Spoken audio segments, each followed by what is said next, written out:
MP की सियासत में हर दल की चुनावी रणनीति के सेंटर पॉइंट में सिर्फ आदिवासी वोट बैंक है। भले ही छत्तीसगढ़ और झारखंड को आदिवासी बहुल प्रदेश कहा जाता है, लेकिन सच ये है कि देश में सबसे ज्यादा आदिवासी आबादी मध्य प्रदेश में है। आखिर मध्य प्रदेश के आदिवासी मतदाताओं के मन में क्या है और ये मतदाता समुदाय सूबे की सियासत में इतना अहम क्यों है, देखिए इस रिपोर्ट में। आबादी 21% आदिवासी समुदाय से ताल्लुक रखती है और सूबे की 230 विधानसभा सीटों में से 47 सीटें इस समुदाय के लिए बाकायदा आरक्षित भी हैं। लिहाजा इन पर डोरे डालने के लिए इस बार बीजेपी कांग्रेस ने एड़ी चोटी का जोर लगा दिया है। इतना ही नहीं, इन इलाकों में इस बार बम्पर मतदान भी हुआ।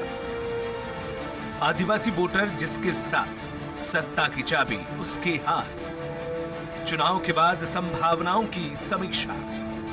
एमपी में आदिवासी वोटर करेंगे किसकी बनेगी सरकार। 47 सीटें समुदाय के लिए बाकायदा आरक्षित।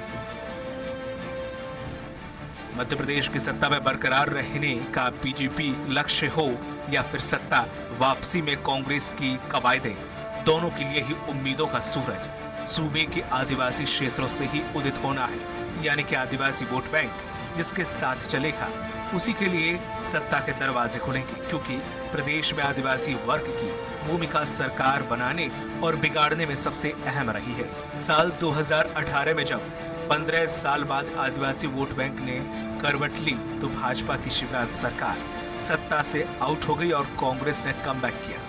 वहीं अब की बार चुनावी नैया पार लगाने के लिए भाजपा कांग्रेस दोनों दलों ने आदिवासी वोट बैंक को साधने की भरसक कोशिश की, लेकिन आंकड़े बताते हैं कि हर चुनाव में आदिवासी समुदाय का मन और मत बदलता रहा है। प्रदेश में आरक्षित 47 सीटों के अलावा 29 सामान्य सीटों पर भी आदिवासी वोटरों की निर्णायक भूमिका है। बीते 2 चुनाव में 47 आदिवासी सीटों में 26 सीटों पर वोटर का मन बदला। वहीं 12 सीटें भाजपा ने बरकरार रखी तो कांग्रेस ने ऐसी 9 सीटें थी। सबसे ज्यादा आदिवासी सीटें सिवनी में 6, धार में 5, बड़वानी में 4, शहडोल, मंडला, झाबुआ, छिंदवाड़ा में 3, डिंडौरी, उमरिया, अनूपपुर, बैतूल, खंडवा, खरगोन, अलीराजपुर में 2, कटनी, हरदा, जबलपुर, बालाघाट, देवास, बुरहानपुर, रतलाम में 1 सीट है। तौर पे आदिवासियों का वोट जो बढ़ा है वो कांग्रेस के प्रति बढ़ा है, क्योंकि कारण क्या हुआ कि आदिवासी को जो कमलनाथ जी ने 3,22,000 जो पट्टे दिए थे, भारतीय जनता पार्टी ने इसको निरस्त कर दिया था।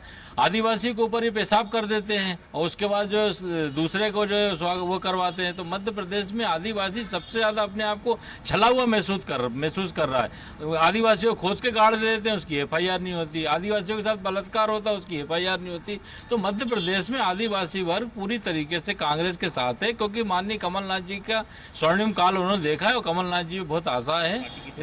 देखिए, मध्य प्रदेश में 47 सीटें हमारे जनजातीय वर्ग के लोगों के लिए आरक्षित है और निश्चित तौर पर आपने ठीक कहा कि पिछले बार 18 के चुनाव में भारतीय जनता पार्टी को कांग्रेस की तुलना में कम सफलता मिली थी, पर इस बार बढ़े हुए मतदान प्रतिशत के आधार पर हम आश्वस्त हैं कि जनजातीय वर्ग का और सारे मध्य प्रदेश का साथ भारतीय जनता पार्टी के साथ है और जब 3 दिसंबर को परिणाम आएंगे तो प्रचंड बहुमत के साथ बीजेपी की सरकार बनेगी। 2018 के विधानसभा चुनाव में आदिवासियों के वोटों के कारण ही कांग्रेस सत्ता हासिल कर पाई थी।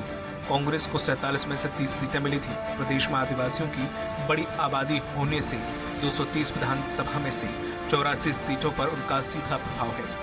प्रदेश में 2013 के विधानसभा चुनाव में आदिवासी वर्ग के लिए आरक्षित 47 सीटों में से भाजपा ने 31 सीटें जीती थी।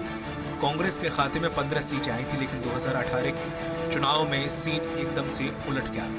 आरक्षित 47 में से सिर्फ 16 पर ही भाजपा जीत दर्ज कर सकी, लेकिन कांग्रेस ने 30 सीटें जीत ली थी। भाजपा सत्ता से बाहर हो गई थी।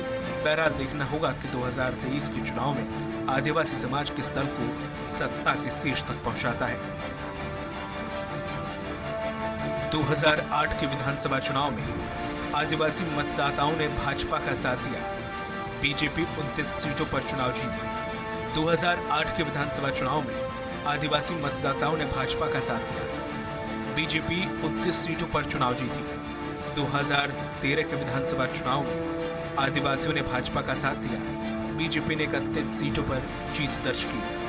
2018 के विधानसभा चुनाव में भाजपा आदिवासी 47 आरक्षित सीटों में से सिर्फ 16 जीत पाई। कांग्रेस के पास 2013 में 15 आदिवासी सीटें थी, 18 में ये बढ़कर 30 हो गई।